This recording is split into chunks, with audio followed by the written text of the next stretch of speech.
fun to see if the thing's going to blow up or not. But it doesn't blow up. We are live. Greetings, everybody.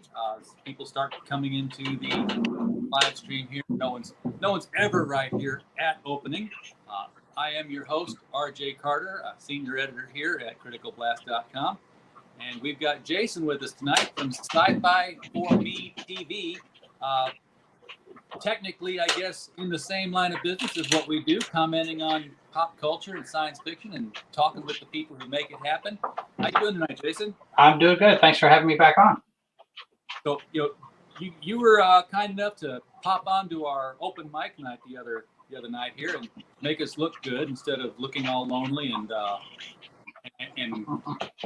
lonely and weak and pathetic. So all of a sudden we had guests, and then suddenly we had people in the chat. So I thought, well, this guy's good for me to have on. Well, I appreciate that. Yeah, we do our part, but I am familiar with those streams where you're looking at, okay, is anybody coming? Been there. I've had quite a few of those. Yeah. Like last month, I had on Clint Stoker from Sweetcast, who's done Downcast. Yeah. And his publisher, Peter Samedi, was on with him, and we had 0 people in the chat. I felt this tall. Like, yeah, people come listen to us all the time, sure. Yeah. Well, that happens. I mean, we have some, we've got a show on Friday nights called The Ranker Pit, which is one of our Star Wars programs, and it's the live roundtable discussion show. And we've had Tom Kane on there a couple of times. Tom being the voice of Yoda and Admiral Yularen, and he's done a number of other voices for various different shows. He's Professor Newtonium. He's narrator Smurf. He's done a lot of stuff, and he actually does some voice work for us as well. He'll voice some of our liners. Whenever you're watching one of our videos and you hear you're watching SciFi4Me TV, that's Tom. So he's been on a few times, and you would think that the numbers would jump quite a bit because we've got Tom Kane on, and one of the things that I've run into, the comments that I've seen in a couple of different places, is you've got good content. It's too bad nobody knows about it. People just need to know that you exist. I'm like, well, yes, people just need to know that we exist. How do we do that? And coming on to other streams like I'm doing here is a good opportunity for us to talk about what we do, who we are. But we've been around since 2009, and we have innovated. We were, as far as I know, we were one of the first, if not the first, website to start streaming from the floor of conventions. We are the only website that has ever streamed coverage of Worldcon. It was here in Kansas City in 2016. And we were out there all 5 days, and we were broadcasting live. And it was about the 3rd day before anybody really figured out what we were doing. And to see the light go on when they realized, oh, wait, you're live? You're broadcasting right now? It was like, yes. Can we do an interview? That's why we're here. Let's do it. So we ended up doing 53 interviews that week, and talked to all sorts of people, and we were hoping it would lead to something, and it didn't. So it's hit and miss. Sometimes you get a lucky break, sometimes you don't. Going live from a convention is tricky business. I mean. I've gone to smaller conventions where I've tried to go live, and the Wi-Fi, if you're lucky to find it within the building, you find out you're on 4G or maybe dropping down to 3G, and things just don't go out. So, I applaud your efforts there to even try to do it in a more crowded convention like Worldcon. Well, and we had one advantage that in a couple of these instances, we've been able to get a hard line connection to the internet. So we're not always on Wi-Fi.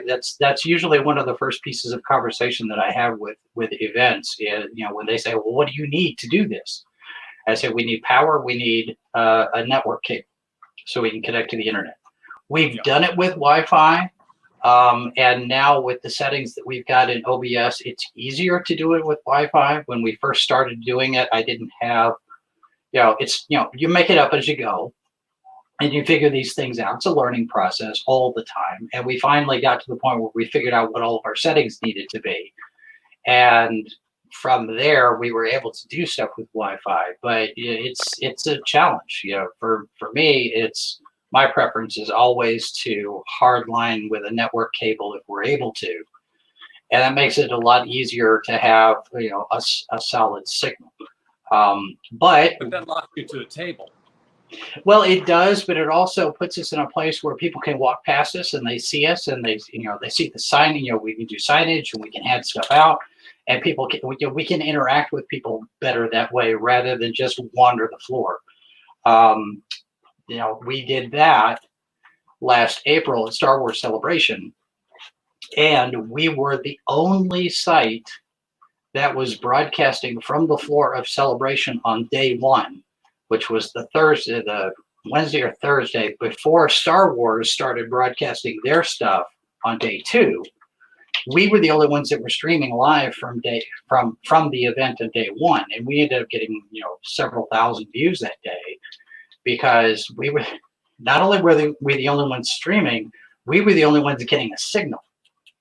And I don't know how that worked out, but we were in there and we managed to get a signal fairly solid most of the day.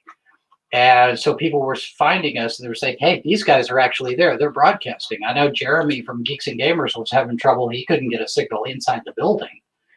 And so people were jumping on our chat and they're saying, Jeremy can't get a signal. Where are you? And I was like, well, we're over here. And so people watching our stream and people watching Jeremy's stream were coordinating in the chat saying, they're over here, go meet them here. And we ended up meeting at the TIE Fighter inside.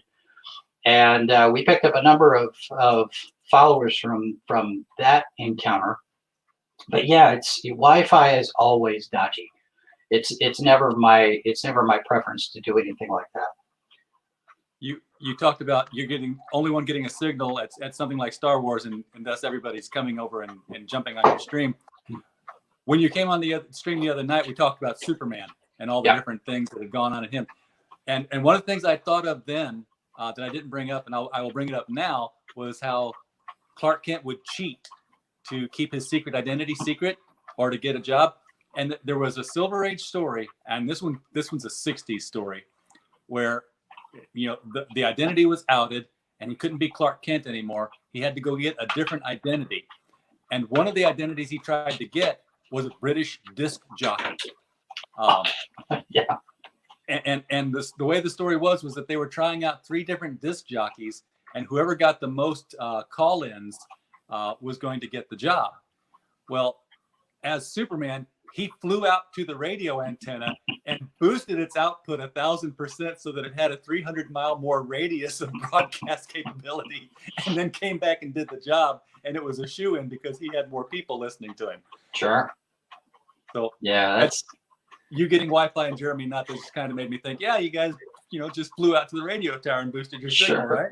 Yeah, it was very serendipitous. I mean, we managed to get in. I have friends in the 501st, and they got us in on the Wednesday when they were still doing load in, and we managed to get an interview with Stefan Sembalista, who was at the time the commanding officer of the 501st, and they were building all of the props. They've got the Millennium Falcon set and stuff. And we managed to get some video in there that day. And then from then on, I mean, it was almost like once we locked in the signal early on Wednesday when everybody was setting up and there weren't too many people there, then we latched onto that signal. We managed to maintain it throughout the weekend. So we got lucky on that one.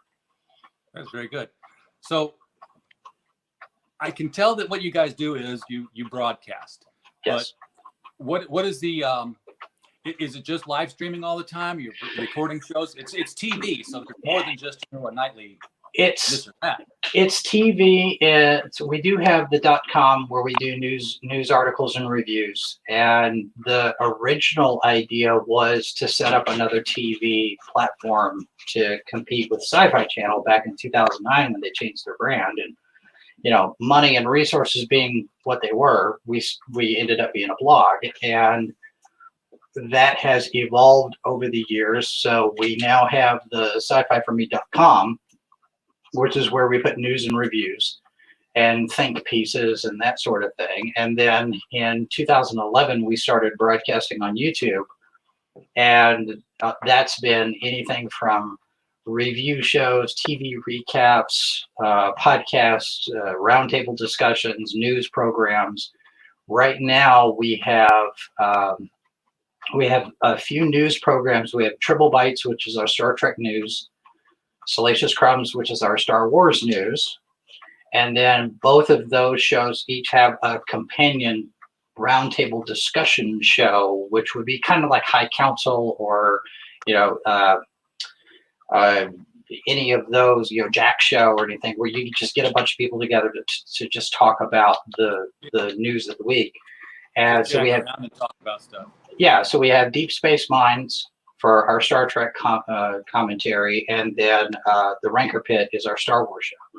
And on a Saturday morning, we have Good Morning Multiverse, which is our news and interview program. And the H2O podcast, which is on Monday nights, that's our flagship show. That's the one that's been going on for the longest. We started that one in December of 2012, where we just had our 225th episode. And that's a general discussion program between myself and Tim Harvey, where we're sort of co-editors on some levels. And so we just pick a topic and we'll just discuss it for about an hour and a half. And those topics range all over the place. We've talked about New 52, we've talked about Flash Gordon, we've talked about Isaac Asimov, and all points in between. So it's a pretty broad spectrum of discussions on that program. And then we have TARDIS Sauce, which is our Doctor Who discussion show. So how much pre-planning do you put into your shows? I mean, is this all you do, or do you have the day job? Because I do have the day job. Yeah, my day job is pretty flexible. I'm in media production, so I'm a freelance producer. So I make TV commercials, web videos.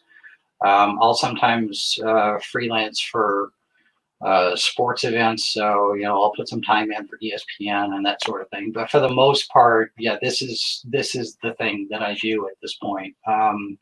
I do have the paid gig that takes me out of the office every now and again, but I'm able to do this. I have some flexibility in my schedule that lets me do a lot of this. As far as the pre-planning goes, it depends on the show. We have, for the news programs, we have documents where we'll collect the news items, we'll aggregate from various different sources, Trek Movie, Variety, Hollywood Reporter, pretty much anywhere that there's news of the day. And then we put that together in a script or story notes that then we use for the host to deliver all of that in some hopefully cohesive, coherent presentation, just depending on the show. Sometimes we pre-record, sometimes it's live. Yeah, pre-recording was what I had done for the longest time. I mean, we've had the channel for just about as long as we've had the .com. Yeah. And some of our earliest video interviews, like we had Harlan Ellison at Archon in Collinsville. Oh, okay. And that was fun. His wife Susan is the sweetest person in the world, but she can also be a badass when it comes time to cut the line. And the line for Harlan, of course, was insane, and it came time for we've got to cut it off somewhere. Not we. Yeah. I was just there. So she went and she put said, "I'm sorry, this is where we have to cut it." Well, the guy that she cut in front of, first of all, was not happy that why was it being cut here in front of me. Second of all, had no idea who she was. And who she is a badass Julie Andrews. So yeah. her British accent came out and it was all over the place. But I was trying to be very polite, saying, can we set up a time to do the interview? And he was like, yes, we can do it. And I said, okay, when would you like to do it? He's signing. I'm asking, his wife said, just let me know whenever you want me to come by. And she's going back to him and said, well, when do you want? And he's like, just set it up. Just set it up. She said, just set it up. I'm like, okay, I'll meet him at this panel. As soon as he's coming out, we'll talk in the hallway. And by golly, that's what I did. I caught Laura Vandervoort one time down in Dallas, and she had a lull in her line, and I came up and introduced myself, and I said, because this is back when she was doing, I think she was doing V at the time, and I said, when you have time, if you're available, if you're able to do an interview, if you're willing to do an interview, we'd love to sit and chat with you for about 5 minutes. And she's like, okay. She says, I've got the photo thing, get your, the photos over there. Why don't you meet me there? We'll do it right before I start shooting those. Okay, that's fine. So I go and I meet her, and instead of being in the hallway, we're actually on the photo set doing the interview, and the photographer is sitting there fuming because we're taking up his time. I'm like, okay, this is not exactly how I saw this going. But she said, this is where to meet me for the interview. So I was like, okay, that's where I meet her for the interview. So there are some really interesting stories that we could tell about the various different people that we've come across over the years. It's been some interesting times to say the least. So, well, as a sci-fi fan, who's the interview that we'll have a couple of them here. Who's the interview that you want to get and haven't been able to yet, and who's the interview that you got that you were like, I can't believe I'm actually talking to this person in my life? Well, I would say I'll answer the second one first. During WorldCon, I got a chance to interview Alan Dean Foster. And I had my copy of Splinter of the Mind's Eye, and he's graciously signed that.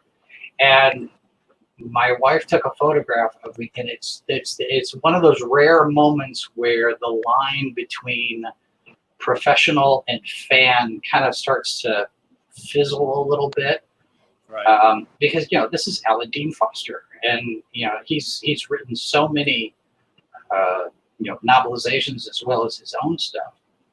But there and get a chance to talk to him was a treat. And when we were done with the official formal interview, he kept talking with us. We were over at the hotel. We were going back to the convention center, so we all migrated together.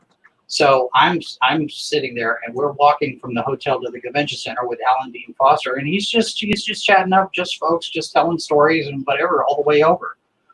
And it was definitely a fanboy moment for me. That's Mrs. Boss there. Yeah, leaving a comment. As far as the people that I would love to get interviews with, that's hard to pin down because we cover so many aspects of genre. Science fiction, fantasy, horror. We have been very fortunate in being able to talk to some of the people that we have been able to talk with. We still have not interviewed George R.R. Martin. We haven't gotten Stephen King, but I've talked to Gil Gerard twice. We've interviewed Walter Koenig, Denise Crosby. We've talked to Stephen Amell, Ming-Na Wen. I'm moderated their panels. We've talked to Carrie Elways. I would say probably one of the ones that I would really like to sit down with would be,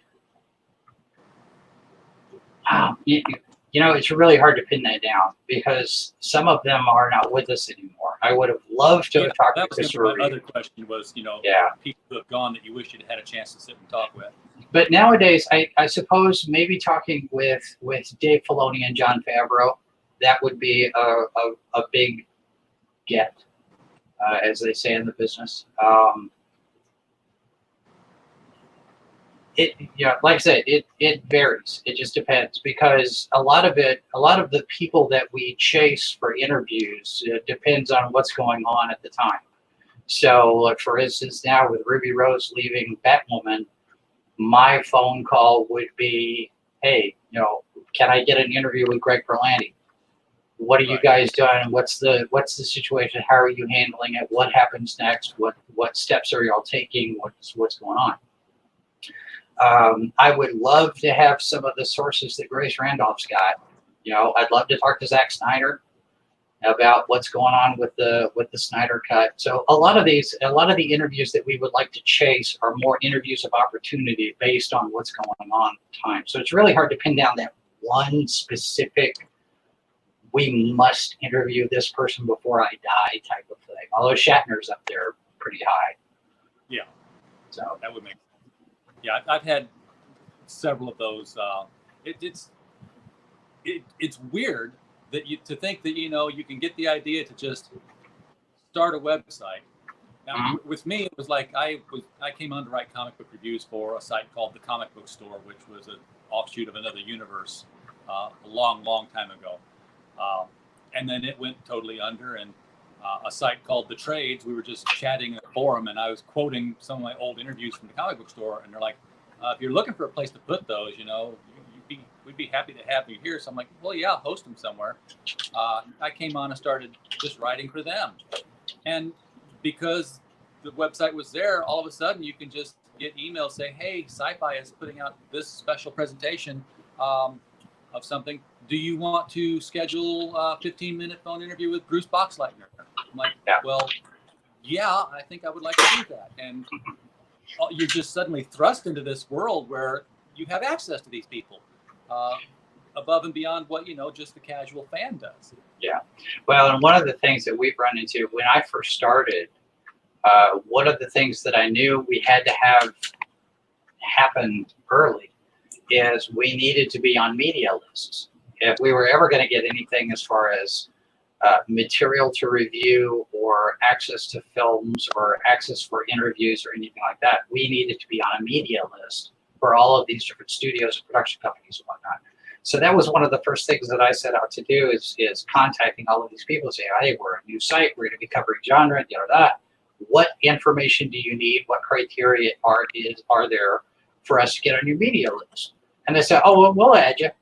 And it was almost like there wasn't any kind of real vetting process. It's, anybody can get on these lists.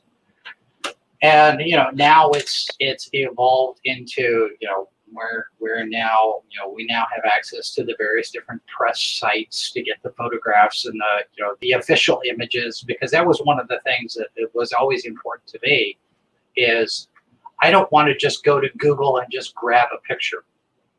I want to be able to get it officially from the publicity department, because that gives it a little bit more legitimacy, both for me, for my own mindset, and also for the studio, and that was my approach. Is there a press site? Is there a media site? Because this is where I would like to get the material, because I don't want to just lift it and steal it from wherever.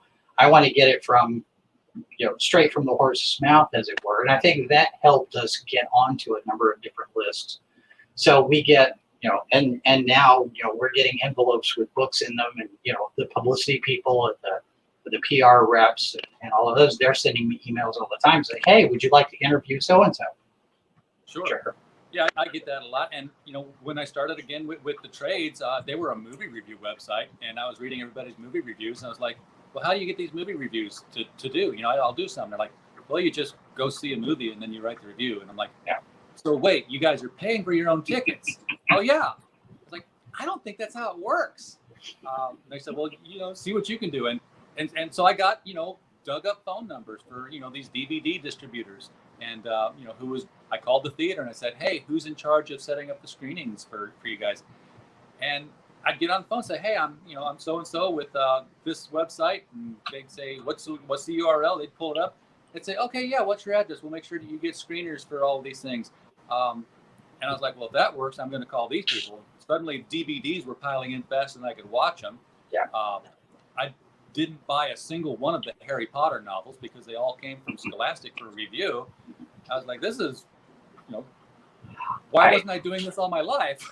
I remember when I got my first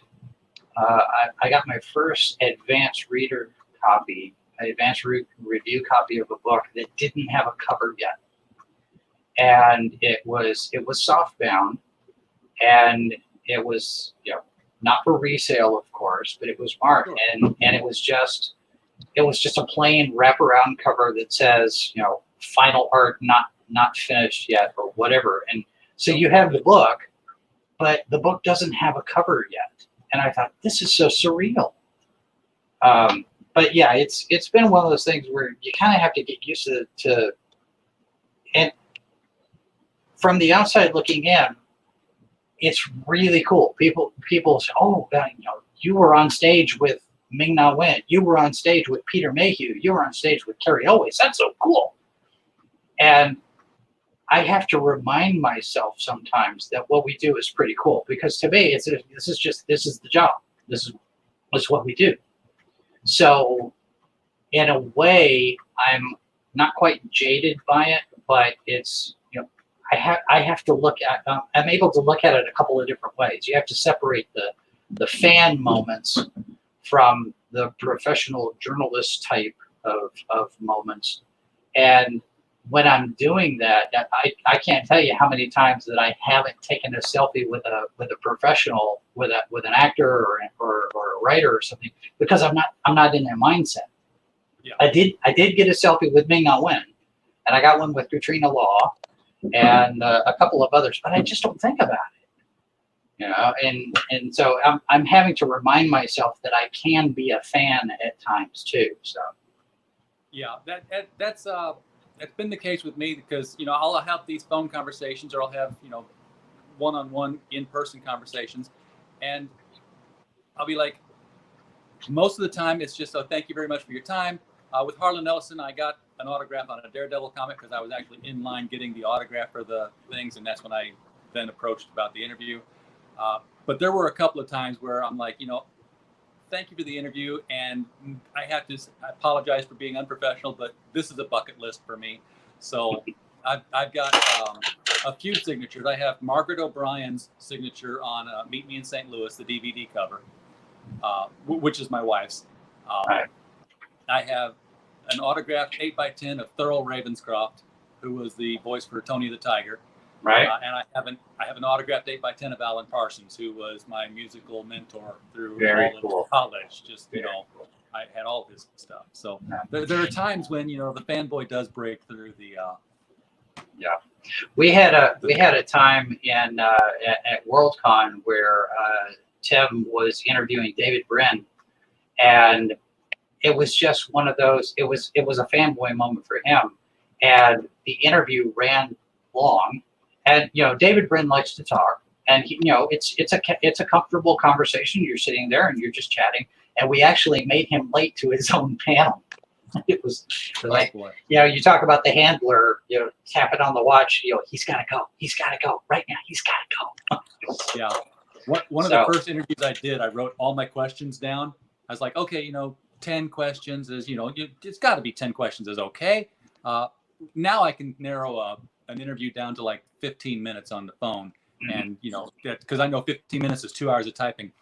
I spent 45 minutes on the phone with Neil Gaiman when American Gods came out. Oh, wow. That poor man. but he was very gracious about it. And he never said, well, I really got to go or something. Yeah. Because he was at home on the phone. I was at home on the phone. And, we had an interesting conversation with every question that came up. And this was on cassette. So I had to say, excuse me, I got to turn the tape over. So, I managed to get some time last year in April. We did this. We did a tribute to Starlog, because April of 2019 was 10 years past when Starlog went away, and we managed to interview a number of different people who had been at Starlog, and I managed to get an interview with Dave McDonald, who was the editor for so long. And he gave me almost an hour and a half. And then I got almost an hour and a half with Kerry O'Quinn, who was the founder of Starlog. And that's actually is one of the videos that we've got posted there on our site. This is the .com. So this is where all of the articles live, and we embed the video for the different things. So, the news articles, the reviews. And one point of pride for us is this conventions list tab. We have over 2,000 events listed on this page. These are comic book conventions, anime conventions, horror conventions. science fiction conventions, book conventions, gaming conventions, over 2,000 of them all over the world. And we continue to collect new events pretty much on a weekly basis. And it, you know, this list just keeps growing and growing and growing. And some of them were, unfortunately, we're finding them as they're announcing their cancellation for the year. But we're able to add them to this list. And you know, it's really interesting how many fan cons there are in the world. But you know, all of these are all individual. There's no repeats on any of this. That was a nice looking front page you had there too. What's your CMS software you're running that on? This is a WordPress platform. WordPress, okay. Yep. And it's a theme. We bought the license for this theme, so it's a custom, kind of a custom job. Yeah. But we're going to be building a .tv as a companion piece to this, and that's where our video will eventually go, as opposed to YouTube. I mean, we'll still be on YouTube, but it'll be a backup instead of our primary channel. All right. So, and that's what the Indiegogo is for, which is, of course, why we're really here to talk. Yes. And we have the link to that right there in the description below the video. It's the very first thing up there. So everybody can get down there and help make this happen. But why don't you tell them a little about what you are trying to make happen? Well, we're launching on June 1st. Basically what this is, after a few of the ad apocalypses and the censorship and the various different exposés, I guess you could say, about YouTube's practices and how they do business, the fact that we're getting copyright strikes well, not copyright strikes, we're getting copyright claims on the theme music for our Saturday morning show every single week, even though they have multiple copies of our license. And YouTube doesn't seem to do anything about it. The stuff that's going on with Naughty Dog, the false flagging, the mass flagging, all of the different shenanigans that are going on over there, plus the fact that YouTube keeps almost half of the revenue that's generated in any of the advertising. And we have a suspicion that we are falling victim to search suppression because we're not Jimmy Kimmel. We're not the big corporate media entities. And YouTube really has shifted away from the individual creator to the more corporate, you know, MSNBC, CNN, ABC, ESPN, that kind of thing. And the little guy pretty much gets shafted at this point. So, you know, you don't show up in search. And so on June 1st, we're going to launch this this campaign to basically build out a new website. So we take our streaming to YouTube and put it on SciFi4Me.tv, and that will give us the opportunity to do some things that we've been wanting to do, but just haven't really been able to do because YouTube is YouTube. So you're going to host your own videos now? Yes. Yeah, the plan is to basically build what the original idea for SciFi4Me was back in 2009 was to do a channel, pretty much like a local access cable channel, which is how the Sci-Fi channel started back in Florida all those years ago. And so I thought, well, there's no reason why somebody else can't do it. And, you know, how about us? And so we put the idea together, but the technology wasn't there at the time, nor was the money or the resources. It's just, you know, me and a few people that are volunteer staff. And so it's been one of those things where it's just kind of sat there in the back. You know, once the technology catches up, it's almost like with George Lucas looking at the volume there in The Mandalorian, finally seeing the technology to do what he's always wanted to do. You know, this is the same kind of thing. You know, we had the idea for a streaming channel before anybody was doing streaming, but you couldn't do it at the time. YouTube was doing it, and that was pretty good. It was YouTube and with Vimeo, and there wasn't anything else. Yeah. And now there's all of these different options. Plus, there's the streaming software like OBS and Streamlabs and StreamYard. And so now we have the tools, and they're not expensive tools, that we can do this kind of thing, and you don't have to have YouTube. And with the proliferation of podcasting, and now with Zoom and all of this stuff, with people learning to work from home and doing all of these shows from home and all of this stuff, the climate, I think, is right. But I think also that we're going to see a lot of people get tired of the social media dumpster fire, and we're going to start seeing a little bit of that traffic pull back away from social media and go back to the website model, where people go to the website and not the social media channel, hopefully. So that's where we're going to go, and that's what we're going to build out, hopefully, if we get the money. All right. So on the technical aspect, is the TV also a WordPress theme, or is there a different kind of approach you have to take for hosting video and presenting? Well, the .tv we're going to have custom built. That's one of the expenses that's going with it, that we're going to try to cover with the campaign. We're going to hire a guy to actually write the code. Here's what I want it to do. He puts all the numbers and the letters all in the right place and writes the code for it to do that. Yeah. So it's going to be more of a custom job than WordPress. We're going to essentially build it from the ground up, but we'll have some different pieces and modules and elements that we can mix and match to put together for this new site. Yeah, our website is done on Drupal, and I know that's very modular, but it's not doing everything I wanted to do, and I've tried to expand it, and we've broken it a little places. So anybody watching who's a Drupal expert, hit me up because I need some help. Well, and we've had to migrate a couple of times. We started off, a buddy of mine was kind enough to let us park on his server for a while, and then we moved to WordPress. And then, excuse me, we got big enough that we had too much media, and we ran out of storage. It was like, well, okay, your website's too big for WordPress now, so we're now offsite on our own server. And then this one will essentially do the same thing. And then we got the WordPress templates, because it's easy to manage, it's user friendly for the most part, and it does most everything what we need it to do. So I've been pretty happy with it so far. I'm familiar with Drupal, but I haven't used it. I've heard of it. Yeah, I had not used WordPress before. As far as being an interface or a CMS management system, obviously I know there was the WordPress.com, and you could start blogs there. That was my experience with WordPress. Right. But, Drupal was just, again, when I was at the trades, that's what they had migrated to, and I was part of, testing everything out and figuring it all out.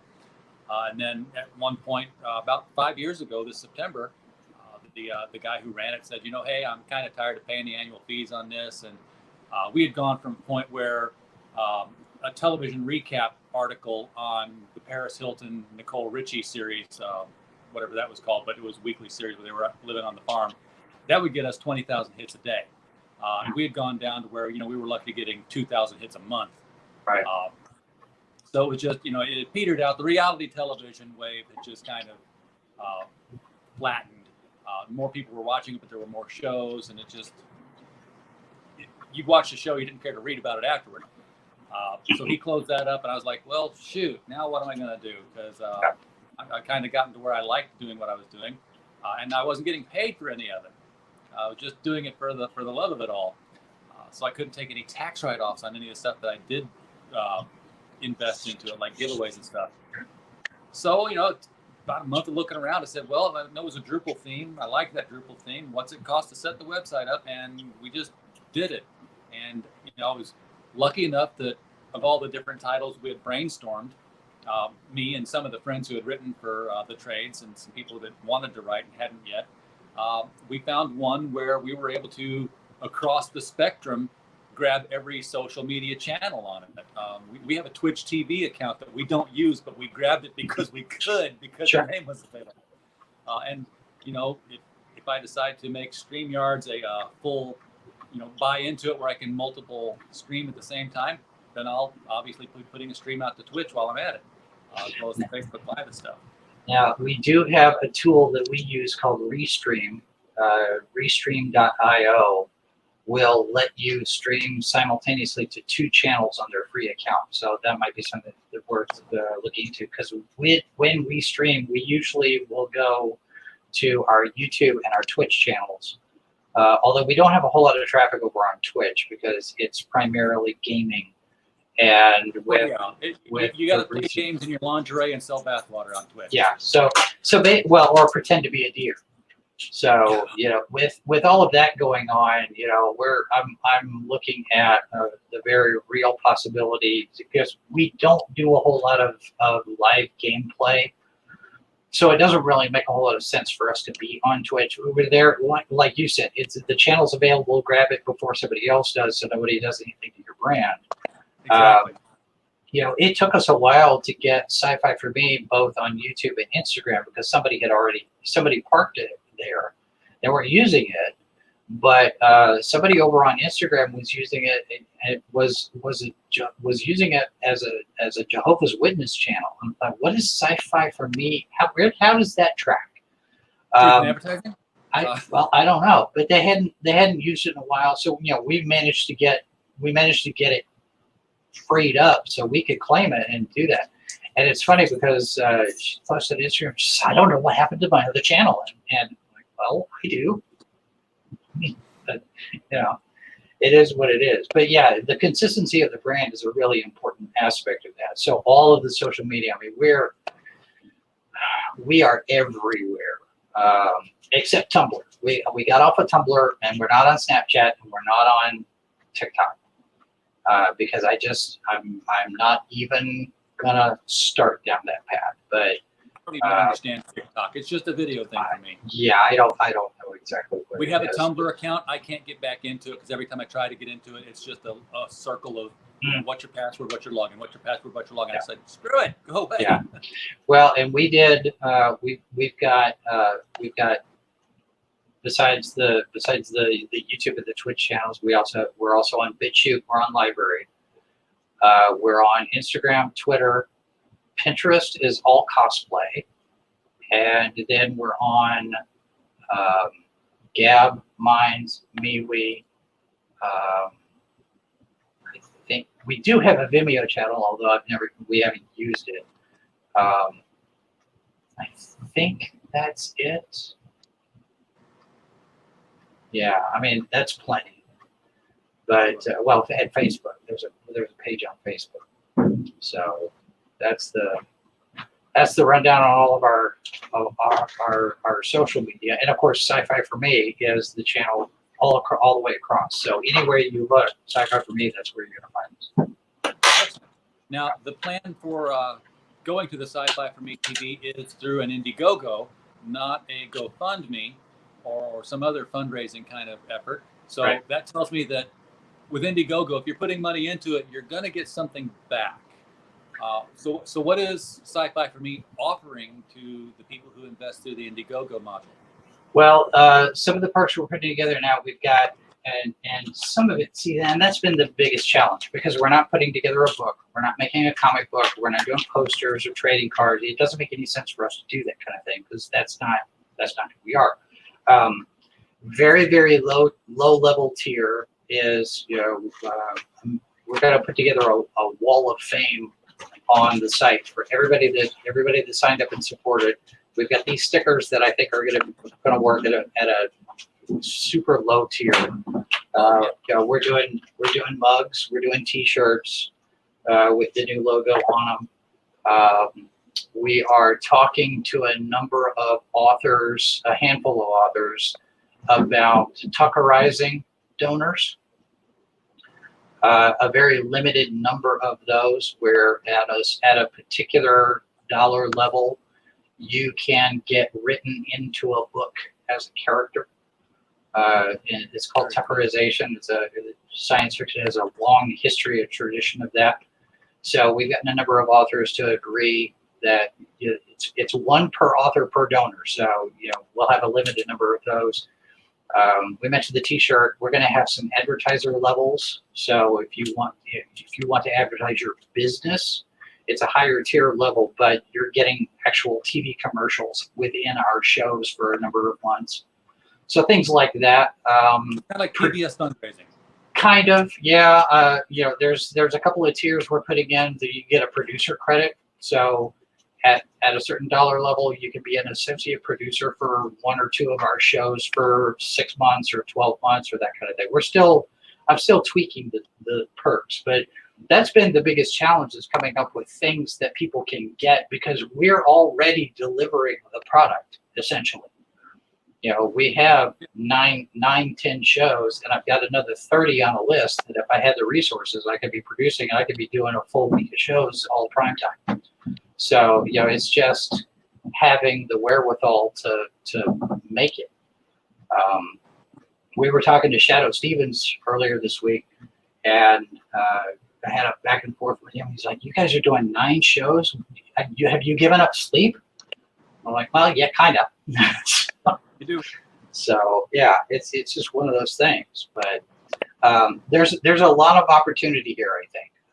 It's, you know, because not only could we stream to our own .tv, but there's also the potential to stream our signal to low power TV stations, for example, or Roku or Pluto TV or any of those services. Yeah. Where, you know, our content can go on those streaming boxes. So there's a lot of potential that we're looking at. I'm hoping that, you know, we get the funds to realize those goals. If we don't make our goal, the options are going to be either refunding everything and just start over from scratch, or you know, we'll reach out to people. You know, we're allowing for the possibility, if we don't get it, then maybe we repurpose what we do get into upgrades for equipment and that kind of thing. But that's something that we would communicate with the donors and say, all right, we didn't make our goal. Here's our options with the money. Do you want a refund, or do you want to let us use it for something else? So, but that hopefully we'll make our goal. I'm going to be optimistic. I'm choosing to be optimistic. And what is that goal? Right now it's 5,000. We want to start modest. That'll cover the design of the site. It'll cover a little bit of promotional expenses. We're also hoping to make, and I might make this a stretch goal, we would like to acquire a movie library so we can do the SciFi4Me Saturday night movie. You know, do something like that. So you movies. Yeah, there are a couple of different libraries out there for public domain films, and basically the cost is, you know, the cost of the work to create a copy for us to have. So whether it's a digital file or a physical copy, so we have to pay for that service, and it's like $10 per title or something like that. So and so we're hoping to do something like that. Plus, we're able to do the watch parties over on Twitch with Amazon Prime, their catalog. So we're hoping to be able to build on that a little bit and do the drive-in type of affair, kind of like Joe Bob Briggs or Elvira or that sort of thing. And we got a couple of ideas for some game shows. We'd like to do some scripted stuff. So yeah, a lot of ideas. We don't want to just stay in the news and commentary space, because there's a lot of other things that we could be doing with the channel, and providing opportunity for other content creators to deliver their shows for us to air on that channel and do that kind of thing. So, and we're hoping to build it out to be an advertiser supported channel. So essentially, it's just it's a TV channel, but it's not on TV. It's on the web, which is where everything's going to start going. So get in there and be a pioneer on it. Tuckerizing. Thank you for the word on that one. That's I've known people who've done that. I do that. In addition to the critical blast stuff, I'm an author for Destroyer Books. If you're familiar with Remo Williams, The Adventure Begins. Okay, well, I'm currently on that series for Destroyer Books. Oh, fun. So the last 3 books that have come out, and he's got 2 more. You know, Bully Pulpit. I don't know if the lighting in here is allowing the seeing anymore. I've changed my setup today. Continental Divide, Mhm. and Monumental Terror. These are all the 3 latest Remo Williams Destroyer books.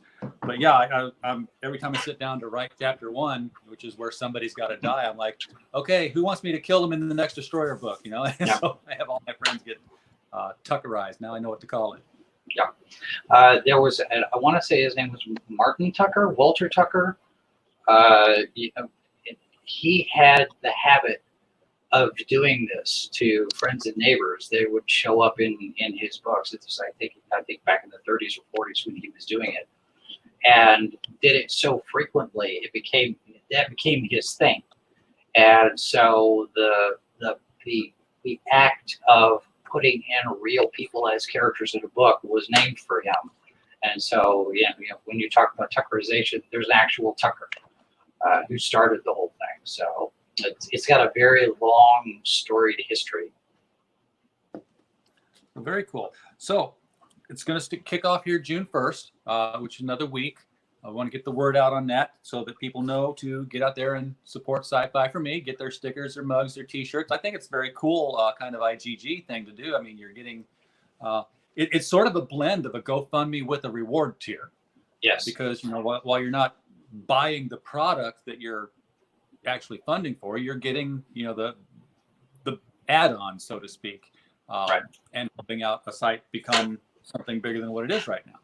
Well, and one of the things that is important to me and has been from the very beginning is that we don't take a side. As far as we did some market research last year, and one of the things that kept coming back was a lot of people, almost 90 to 95% of the people that were answering this question said there has to be a clear separation between news content and opinion content. And a lot of these sites like the Very Sue, Collider, Bleeding Cool, Ain't It Cool, all of these guys, they're getting too deep in the weeds on opinion when they're reporting, quote unquote, reporting news. And for me, it's very important to maintain that distance between those two things. And that's one of the reasons on, you look at like Gamergate or Comicsgate or the anime stuff. If we're going to report the news, we're going to say, this is the news. So-and-so said this, so-and-so did this, this came out, this is announced and whatever. And we're not going to put an opinion on it. We're not going to spin it. And maybe that has inhibited our growth a little bit because we're not outrage media, we're not clickbait media, we're not BuzzFeed, but we're also not, IO9 or Kotaku, where pick your battles. We don't want to lead with ideology because our staff is a pretty good mix. We've got conservatives, liberals, libertarians, atheists, Christians. We're all over the map. And for us to pick a side on any of that, just looking at what other people have done, if you don't like my politics, don't buy my book type of thing. That's why would you do that to your audience? We're not going to dox anybody. We're not going to block. We don't use block bots. If you don't agree with our opinions, we're not going to call you out. That's fine. We don't care who you voted for. Just come and read our stuff. We're talking science fiction. We're not talking, the next election. So, and I think that people appreciate, if, not taking a side and or showing both sides of something. One of the evergreen articles that we have on our site was way back when Richard C. Meyer was looking at doing his first Jawbreakers graphic novel and had raised at that point like $200,000 for it. And the news had come out that there were all these comic shops communicating on Facebook and, in a back channel saying, hey, we're not going to carry it even if our customers ask for it, and all of them working together. Well, I wanted to report on that, but I didn't want to just, basically say, hey, they're talking on Facebook, blah, blah, blah. This is an awful thing. I wanted to get, facts on it. So I called here in St. Louis, I called Washington University. I talked to their law department. I said, can I get somebody on here who's familiar with, monopolies and trade and stuff like that. And, was able to get,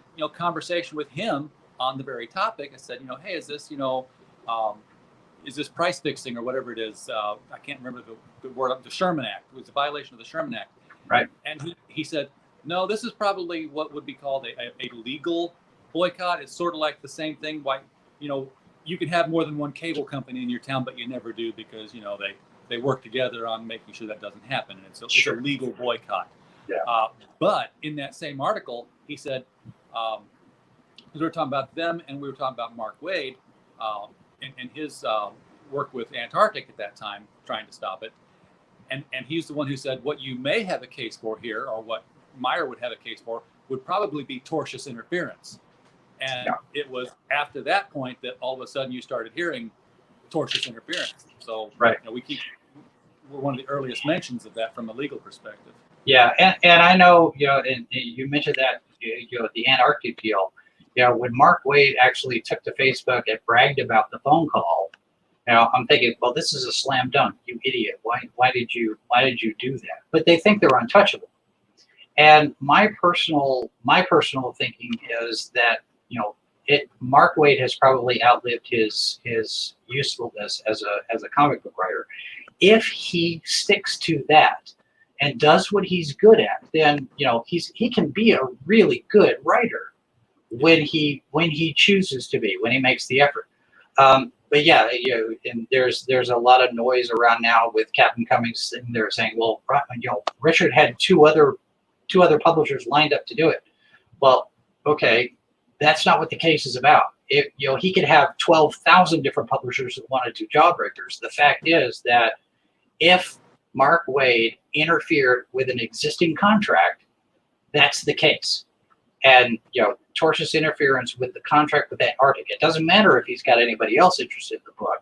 He had a deal for the book that suddenly he didn't have a deal for the book. And you want to make this straw man argument that that Richard is boo-hooing when he could have had another deal. Not the point of the lawsuit.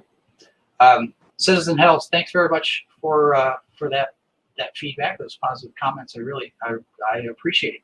I appreciate the thought. That's my problem here with two setups here. I'm looking at the camera, so Sure. I'm looking straight on, and my chats are all showing up over here. Sorry about that, Citizen Health. No, that's fine. Yeah. Well, and I finally got my third monitor up, so it's been an adjustment to make. So I have to put certain things on this monitor, so I'm looking sort of here at the camera, and some things are over here and some things are over here. So it just depends on what program I'm running at the time. You should on our channel, we've got a tour of the set for the Good Morning Multiverse setup, and OBS allows you to do what's called a multi-view. You could take a grid pattern and it gives you a little thumbnail video of every source that you have. So I throw that over here on this other monitor, and you can see 20 different screens in this one screen. It's sometimes it's a little overwhelming, but the tools that we have makes this kind of thing possible now, and you don't have to have $30,000 cameras with $20,000 lenses and all of this HD amazing. Build these $400 million buildings and stuff. You don't have to have it anymore. So it's amazing. The technology has become so cheap for everything. I was at my brother-in-law's in California several years back, and my niece came up and said, "Hey, check out my diary." I'm like, "Well, you're not supposed to let a guy read your diary. It's private." She's like, "No." She said her name, and the lock popped open. I'm like, "Oh, that's nice. $6 million technology for Air Force security 10 years ago is now securing a child's toy from Walmart." Yeah. It's amazing, some of this stuff. But then, of course, the abuse of that technology also has been concerned, because we're starting to see now complaints about you're wearing a face mask because of the COVID-19, but now we're getting articles that the face masks are ruining the face tracking or facial recognition technology and software for law enforcement. So I was like, well, wait a minute. There's this thing called the Fourth Amendment. Yeah. And I'm perfectly fine with face masks getting in the way of surveillance. If you've got a warrant, that's one thing. But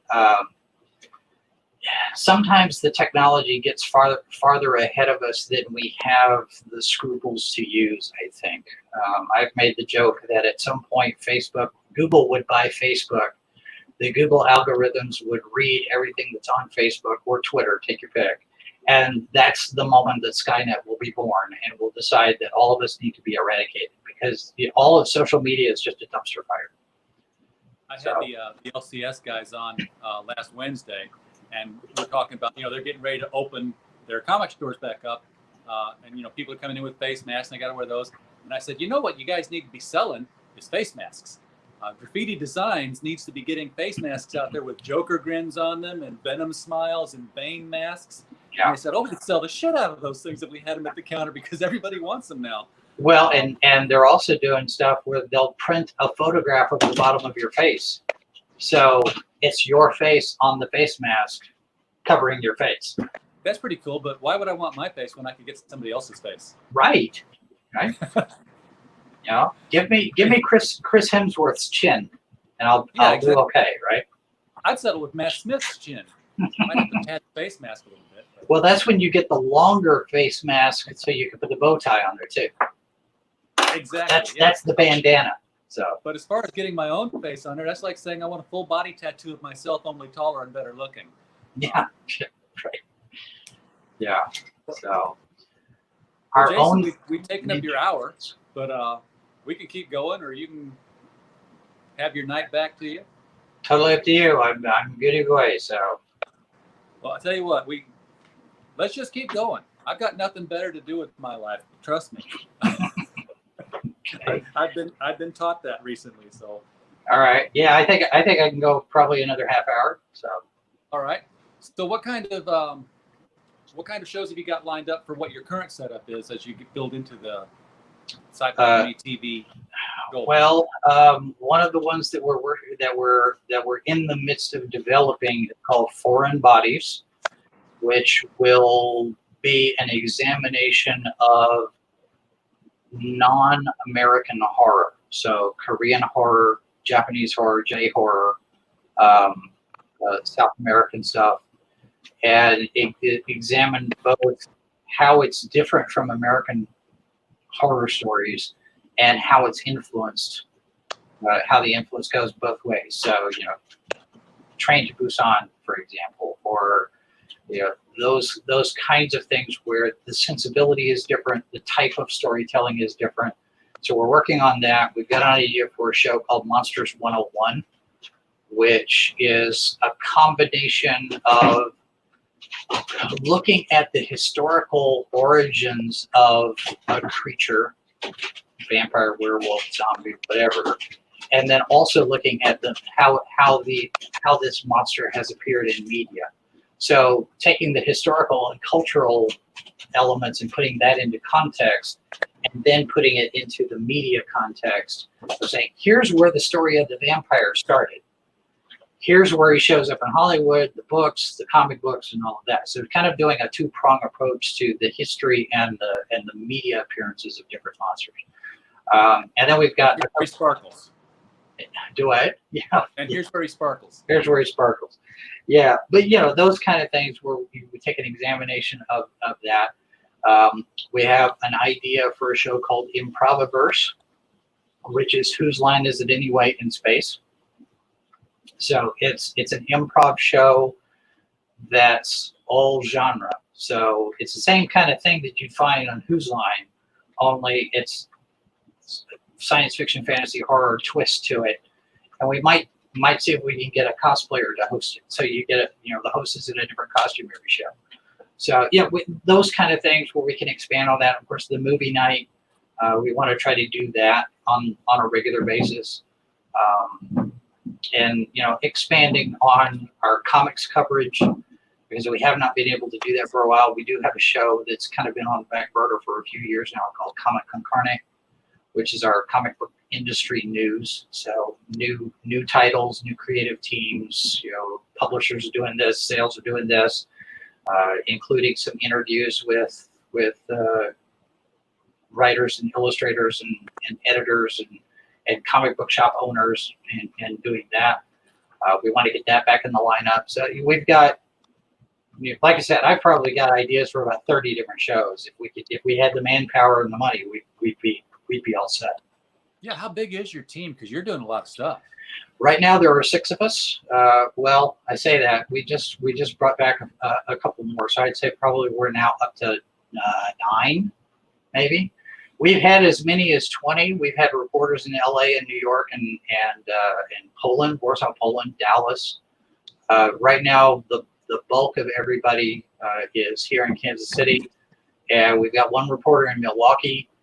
We've got a couple of stringers in New York. They cover the Tribeca Film Festival for us. If there's any genre stuff up there, Jason and Laura will cover that for us for Tribeca. We've got some people in Dallas that are coming back to be contributors, but it's a revolving door because, like I said, it's all volunteer. You come on, as you're able, and you stay as long as you can. And if life gets, too busy, then we part ways, and sometimes you come back. That's just how it was here too. I mean, everything was a volunteer basis. The goal was always, hey, if we make more money than what we're spending to keep the site alive, then I had a mathematical algorithm that said, hey, you contributed X% to the base, and here's X% of what was over the profits. But we never got there, and now we have basically 3 other writers, and they, with COVID-19, they're not going to theaters to see movies, and they've got to take care of their other life goals too. Sure. So right now it's mostly me. Yeah, and I would love to pay everybody that's on this thing. I mean, when this thing started in 2009, one of the 3 or 4 different pieces of the plan was get it to the point where it's big enough, it's generating revenue, and it creates jobs. So I can pay the people who are contributing, and that's still a major goal. That's still one of those things that I really want this thing to do, is get us to the point where our volunteers are no longer volunteers. They need to be compensated in some way for their time and talent, and I would much rather give them money as opposed to a t-shirt. Sure. So, but it's a long-term goal. It's access. They get, access to a convention or access to a movie. Right. And, and we've been able to get to a lot of events, and hopefully once things open up back again, we'll be able to do that again, because that's still one of those things where we would like to have more of a presence, broadcasting from the floor of events, Fan Expo, Star Wars Celebration, San Diego Comic-Con, Fan X over in Salt Lake, New York Comic-Con, various different places. If we can get the space, that's what we want to do. Is we want to broadcast, take a team, do the panel reports, do a bunch of interviews, walk the floor. That seems to be pretty well received every time we do it.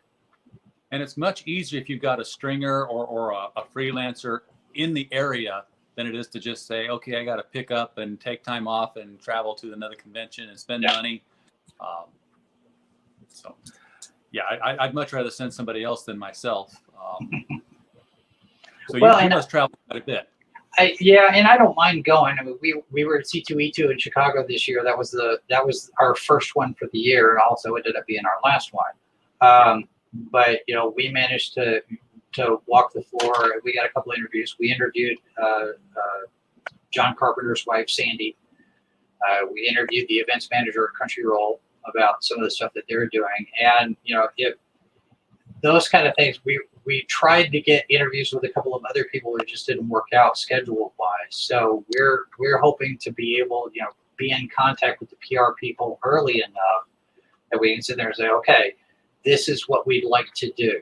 And, if it's contacting the reps for the different actors or the artists or the editors or whoever, getting in there, far enough ahead that we can line that up, and we're not just showing up at the table saying, hey, let's do an interview and do something like that.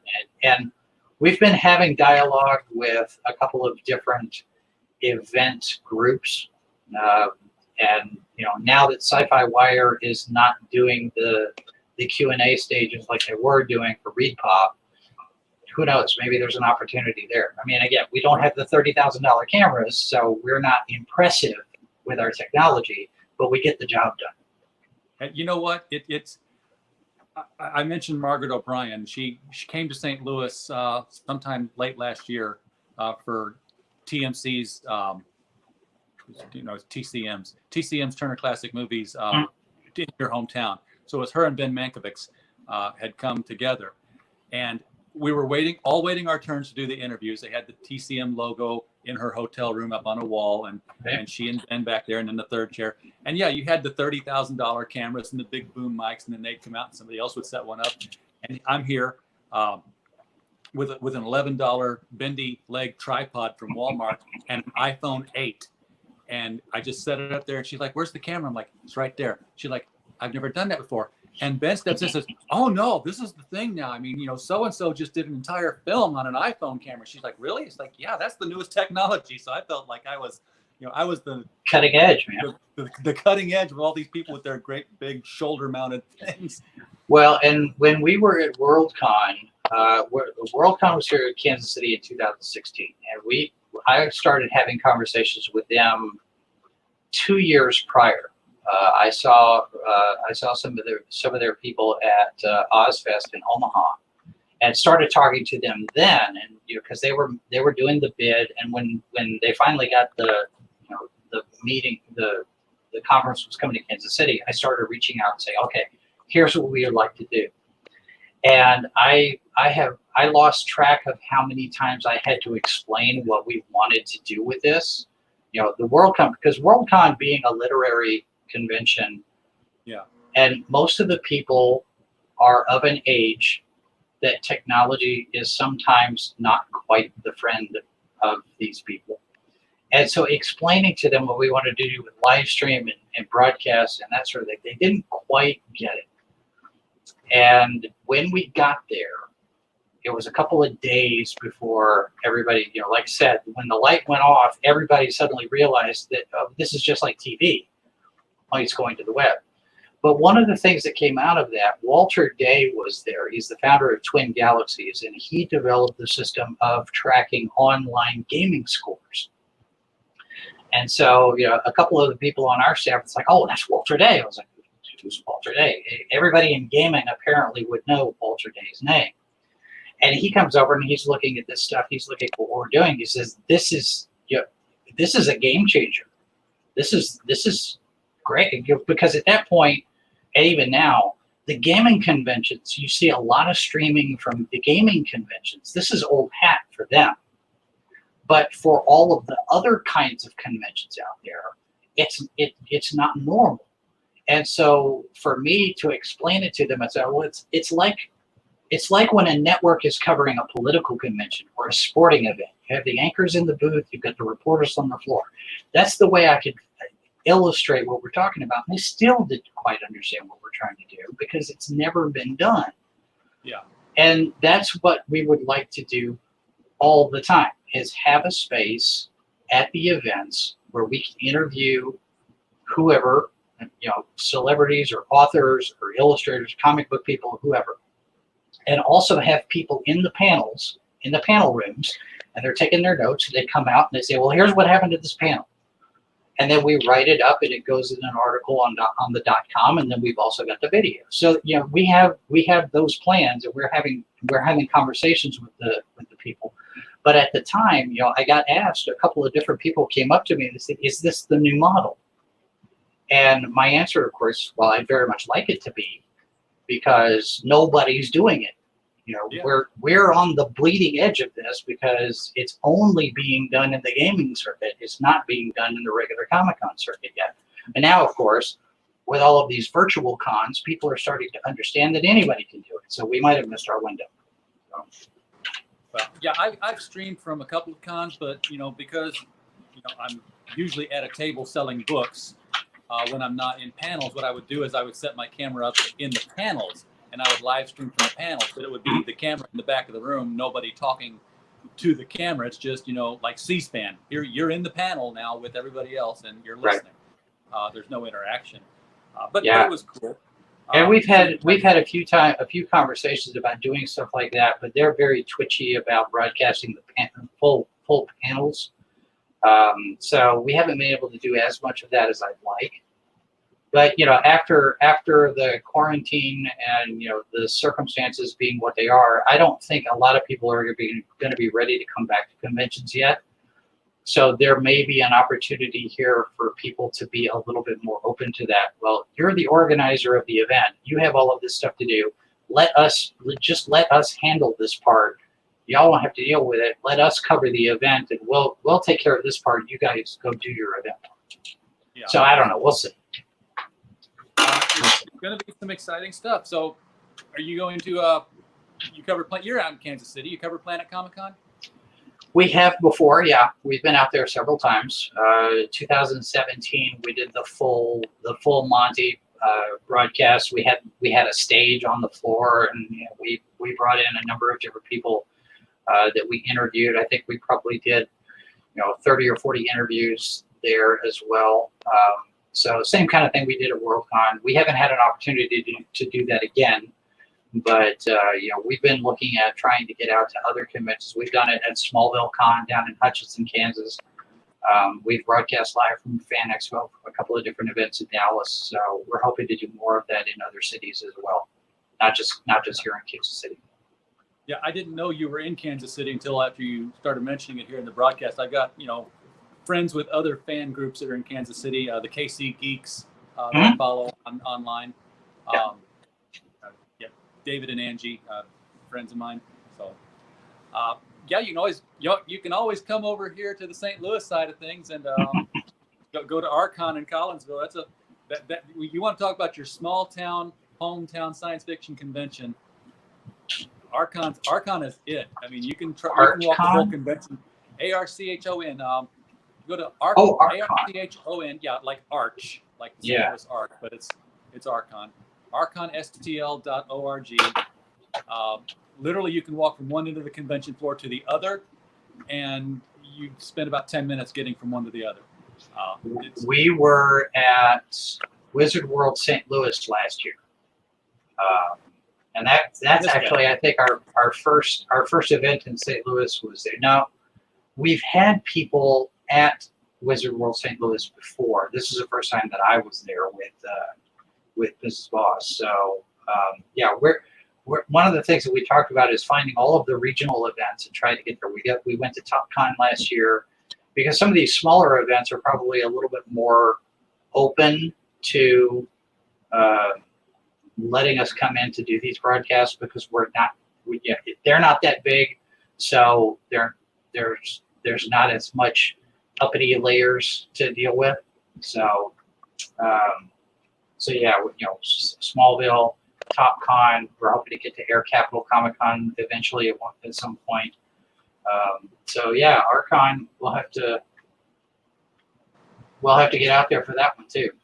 So that's the one where I got the interview with Harlan Ellison, and there's always somebody. I got to interview briefly Spider Robinson, but it was done via satellite. He couldn't make it. Yeah. I told him, I said, I'm glad you're not here, sir, because I'm here to curse you to your face. Because it is your fault and your fault alone that I get kicked out of weddings because I can no longer sing the correct lyrics to That's Amore. I have always wanted to interview Spider. He's got some good work in his books. Callahan, my favorite. Oh yeah, Callahan's Cross Time Saloon is a favorite of mine. I had Mindy Reed, Lady Slings the Booze. Yes. She's been looking at a couple of those, and I did get a chance to go. I think it was Science Center in St. Louis. I got to interview Robert Picardo there when they had the Star Trek exhibit, and I want to say that's where I got a chance to sit and talk with David Gerald. At Science Center, I think, pretty sure it's on our YouTube list. But all of the years run together now. I remember sitting there talking with him, but I don't remember where we were. I want to say it was in St. Louis at the Science Center. So. All right. Well, the site is .com is SciFi4Me.com, correct? Yes. And hopefully we're going to soon see the SciFi4Me.tv. Once the IGG kicks off, exactly when do you think the the URL will be a live thing. The URL is live now, and it points the to .tv is live now. the .tv is live now. Right now, it currently points to the YouTube channel, but we're starting to migrate and put the .tv on all of our artworks, all of our promotional cards, and the banners and headers, and the Facebook images and all of that. So we're moving the .tv into that point there. So as we get into this month, as we're rolling through, SciFi4Me.tv becomes the piece that we do. But we've always said SciFi4Me TV anyway, and since .tv is an extension, it's kind of easy to make that leap. So, but yeah, the .tv URL is currently live, and right now it's just pointing to the YouTube channel. Awesome. Well, I'm probably going to start hitting a lot more conventions this year while we don't have any. But we're traveling in some of the same circles now locally here, so maybe we'll be able to cross paths at a convention sometime and do another joint. Absolutely, we are open to lots of collaborations. It's one of the things that we wanted to make a focus this year. Because of the quarantine, we weren't able to do it, but it's still on our list to do. Yeah, and I'm open and honest with everybody that comes on the show. Is that yes, the approach is that come on our show and let us help you promote your thing. But the reality of it is that you coming on our show is helping us out way more than we're helping you out with anything. We're still growing. We're 30 subscribers short of that special 1,000 mark that is when the rainbows fly over your video and the thousands of dollars of super chats start raining money on you. Well, and when we got monetized, well, see, we ran into this where we were monetized for a while, and then YouTube changed their rules, and we lost our monetization. And then they said, well, you got to have 1,000 subscribers and 4,000 watch hours, all these new rules. And Star Wars Celebration got us over that hump, and we got monetized again. But then I found out just a few weeks ago when we started getting super chats, YouTube keeps 55% of the super chats. Yes, they do. And I thought, that's not right. So we've got a PayPal link for tips. We got a PayPal tip jar. We've got a Subscribestar account. But I thought, if we move off to our own channel and we start selling advertisers, then we keep all of that revenue. That's right. And that's much more appealing to me because I'd rather keep 100% than 45%. So. And speaking of all that good kind of stuff, if you dig down a little bit deeper in the description on this video link, after you've stopped by the IGG and helped out SciFi4Me.tv, you'll find out ways that you can help Critical Blast out if you like this kind of content. Obviously, hit the subscribe button, like the video, share them out, let other people see what you're watching. The easiest way to help the channel, visit the website. Go to criticalblast.com, just see the content we have there. The ads will basically pay your fare through the entire site. You can see the content we carry, the interviews and reviews that we do. If you are, however, a merchandise kind of person, Critical Blast within the last 2 years has also branched out into Critical Blast Publishing. And our hardcover superhero young adult novel, Bulletproof Origins, is available on Amazon right now from Stephen J. Mitchell. Bulletproof is about a 16-year-old kid in high school who wakes up one morning to find out that, yes, he is bulletproof and decides to become a superhero. Unfortunately, Cody Haywood has the attention span of a ferret on pixie sticks and needs his friends to help him stay focused before he gets himself killed, bulletproof or not. And then, like you said, with the tip jar, we've got the PayPal jar. We will take your money for absolutely nothing in return if that's what you want to do. No one's ever taken us up on that, so we think it's a pretty challenging dare to put out there in front of people. But, if it happens, it happens. Jason, it's been a real pleasure having you on here tonight. Yeah, thanks for having me.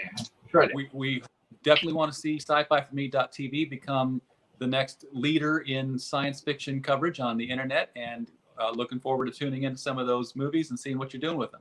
All right, I appreciate it. Thanks very much, RJ.